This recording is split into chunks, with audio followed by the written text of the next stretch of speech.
नमस्ते बच्चों, 10th class के विज्ञान विषय में आपका फिर से स्वागत है। पिछले वीडियो में हमने धातुओं के भौतिक गुणधर्मों की चर्चा करी थी। यानी धातुओं के क्या क्या भौतिक गुणधर्म होते हैं, धातुओं के और अधातुओं दोनों की कल हमने एक प्रकार से इसकी चर्चा करी थी। आज हम जो है चर्चा करने वाले हैं वो अपना टॉपिक क्या है, धातुओं के रासायनिक गुणधर्म, केमिकल प्रॉपर्टीज़ ऑफ मेटल्स क्या है। तो इसकी आज हम जो है चर्चा करने वाले हैं। तो उद्देश्य अपना क्या है, धातु अलग अलग रासायनिक गुण दिखाते हैं। तो यहाँ पर 3 गुणों की हम बात करेंगे, रासायनिक गुणधर्म फर्स्ट, सेकंड और थर्ड, 3 रासायनिक गुणधर्म। तो रासायनिक गुणधर्म का पहला बिंदु की हम यहाँ पर चर्चा करने वाले हैं, धातु का वायु में दहन। वायु का दहन का मतलब क्या, ऑक्सीजन में किस प्रकार की क्रिया होती है, यानी धातु किस प्रकार से जलती हैं। तो धातु जो है ऑक्सीजन से उपस्थिति में अभिक्रिया करके धातु को ऑक्साइड का निर्माण करते हैं। ये धातु ऑक्साइड क्षारीय होते हैं और इसलिए वे लाल लिटमस को नीला कर देंगे। कौन, धातु ऑक्साइड। ऑक्सीजन के साथ अभिक्रिया की प्रबलता धातुओं की रासायनिक अभिक्रियाशीलता पर निर्भर करती हैं।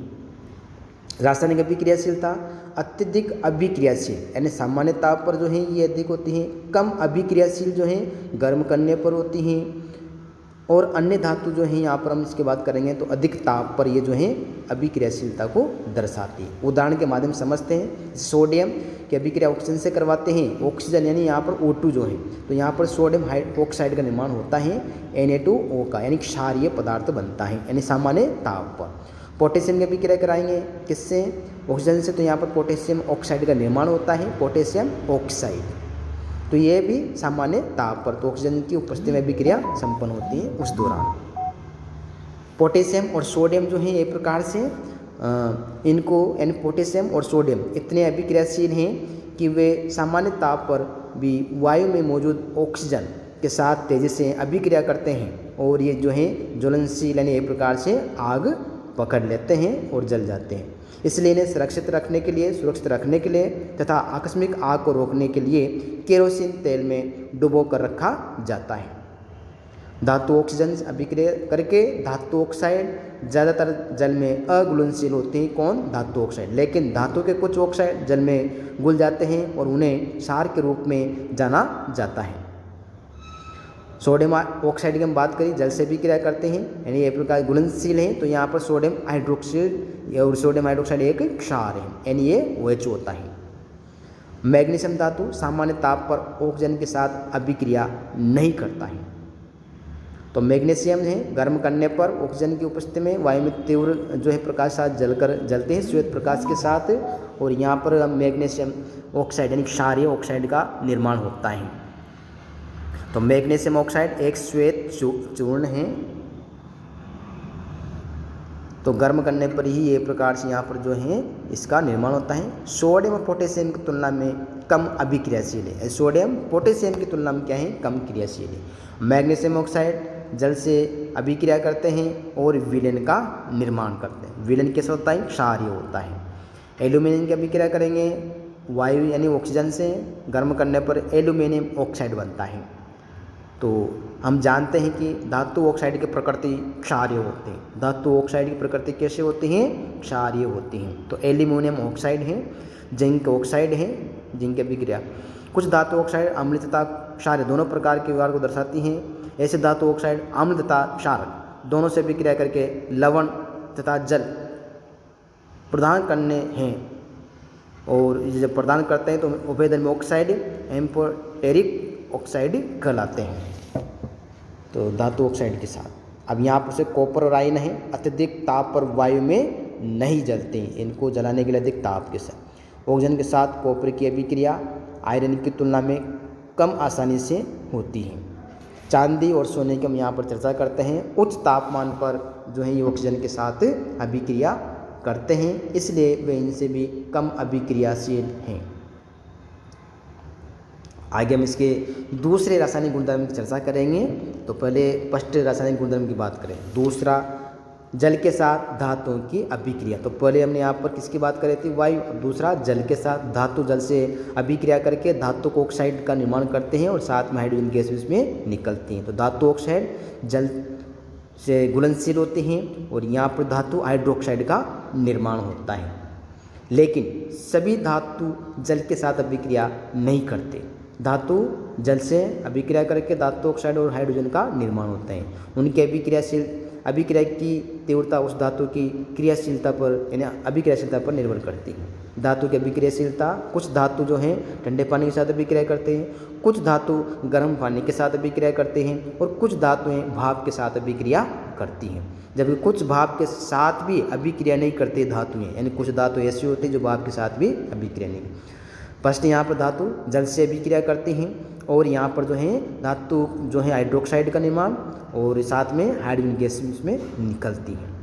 सेकंड पॉइंट की बात करेंगे, धातु जो हैं भाप के साथ अभिक्रिया करते हैं तो एक प्रकार से यहाँ पर जो है धातु ऑक्साइड बनेगा, धातु ऑक्साइड, और साथ में हाइड्रोजन गैस भी निकलती हैं।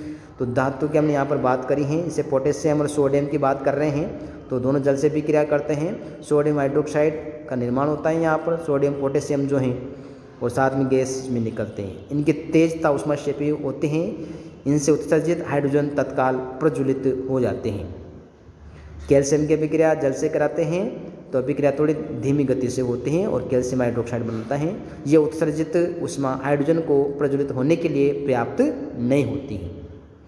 मैग्नीशियम शीतल जल के साथ अभिक्रिया नहीं करता है। मैग्नीशियम गर्म जल के साथ अभिक्रिया करेगा, उस दौरान यहाँ पर मैग्नीशियम हाइड्रोक्साइड साथ में हाइड्रोजन गैस निकलती है। आगे हम बात करेंगे एल्यूमिनियम की। एल्यूमिनियम, आयरन, जिंक जैसे धातु हैं, जैसे धातु न तो शीतल जल के साथ और न ही गर्म जल के साथ अभिक्रिया करते हैं। तो ये क्या भाप से अभिक्रिया करेगी और भाप से अभिक्रिया करने के बाद धातु ऑक्साइड और हाइड्रोजन गैस का इसमें निर्माण होता है। तो भाप के साथ उनकी अभिक्रिया की प्रबलता के आधार पर घटते क्रम में इसको किस प्रकार से व्यवस्थित करते हैं। तो मैग्नीशियम है, एल्यूमिनियम है, जिंक है, आयरन है, ये इसके घटते हुए क्रम में है। इनके प्रतीक दे रखा है Mgl, Zn और Fe। रासायनिक गुणधर्म का तीसरा पॉइंट की हम यहाँ पर चर्चा कर रहे हैं। तो तनु अम्लों के साथ धातुओं की अभिक्रिया किस प्रकार से होते, तनु अम्लों के साथ। तो धातु तनु अम्लों के साथ अभिक्रिया करके संगत लवण और साथ में हाइड्रोजन गैस का निर्माण करती हैं। लेकिन क्या सभी धातु इसी तरह अभिक्रिया करते हैं, इसके बारे में चर्चा करते हैं। तो धातु जो हैं तनु अम्ल के साथ अभिक्रिया करके संगत लवण और हाइड्रोजन गैस का निर्माण करती हैं। कम अभिक्रियाशील धातु कौन सी हैं, जैसे कॉपर है, चांदी है, सोना है, तनु अम्लों से हाइड्रोजन को स्थापित नहीं करते हैं। सभी धातु तनु अम्लों के साथ अभिक्रिया नहीं करते हैं। तनु अम्लों के साथ धातु की अभिक्रिया की प्रबलता उसकी रासायनिक अभिक्रिया पर, क्रियाशीलता पर निर्भर करती हैं। तो धातु हाइड्रोक्लोरिक अम्ल के साथ अभिक्रिया करके धातु क्लोराइड और हाइड्रोजन गैस का निर्माण होता है। हाइड्रोक्लोरिक अम्ल का मतलब HCl, तो धातु क्लोराइड का यहाँ पर निर्माण होगा। सोडियम की अभिक्रिया HCl से कराएंगे, सोडियम क्लोराइड और हाइड्रोजन गैस का निर्माण होगा। HCl हाइड्रोक्लोरिक अम्ल हैं, अत्यधिक तेज गति से होते हैं। सोडियम क्लोराइड का निर्माण होगा NaCl का और साथ में गैस भी निकलती हैं। सोडियम अत्यधिक अभिक्रियाशील हैं। मैग्नीशियम की अभिक्रिया कराएंगे तो मैग्नीशियम क्लोराइड और हाइड्रोजन गैस निकलती हैं। तो यहाँ पर जो है मैग्नीशियम की अभिक्रिया जैसे HCl से कराते हैं तो मैग्नीशियम काफ़ी तेज से अभिक्रिया करता है। एल्यूमिनियम की अभिक्रिया कराएंगे किससे, हाइड्रोक्लोरिक अम्ल की, तो एल्यूमिनियम ऑक्साइड यहाँ पर जो है HCl से अभिक्रिया कराने पर धीमी अभिक्रिया होती हैं। एल्यूमिनियम क्लोराइड बनेगा, साथ में हाइड्रोजन गैस भी निकलती है इसमें से। तो ये जो है यहाँ पर अभिक्रिया क्या कहलाएगी इसकी, इसमें अभिक्रिया ये संपन्न होती हैं किसके माध्यम से, एल्यूमिनियम क्लोराइड के द्वारा। जिंक के साथ करवाएंगे तो जिंक क्लोराइड बनेगा और हाइड्रोजन भी इसमें गैस निकलती हैं। इस प्रकार से ये अभिक्रिया संपन्न होते हैं। लेकिन एल्यूमिनियम की अभिक्रिया जो है यहाँ पर अभिक्रिया की क्रियाशीलता में कमी होती है। आयरन से कराएंगे HCl से फेरिक क्लोराइड बनेगा, साथ में किसका, हाइड्रोजन गैस का भी इसमें निर्माण होता है। तो इस प्रकार से हमने इसकी अभिक्रियाओं के बारे में बात करी। कॉपर धातु तनु हाइड्रोक्लोरिक अम्ल या सल्फ्यूरिक अम्ल के साथ अभिक्रिया नहीं करता है। तो कॉपर धातु हैं, कॉपर सबसे कम अभिक्रियाशील हैं, इसलिए कॉपर का जब यहाँ पर निष्कर्ष क्या निकलता है इसमें से, तो अभिक्रियाशीलता जो है मैग्नीशियम, एल्यूमिनियम, जिंक और आयरन, तो ये सब जो है धातु अभिक्रिया यहाँ पर बात करिए, हमने धातुओं के रासायनिक गुणधर्मों की चर्चा करी है। सभी को धन्यवाद। अगली वीडियो में हम इसके कुछ अधातुओं की चर्चा करेंगे, यानी आज हम जो बात करी थी वो धातुओं के रासायनिक गुणधर्मों के बारे में बात करी थी। अगले वीडियो में हम इसके जो हैं यहाँ पर अधातुओं की रासायनिक अभिक्रियाओं की चर्चा करेंगे। सभी को धन्यवाद।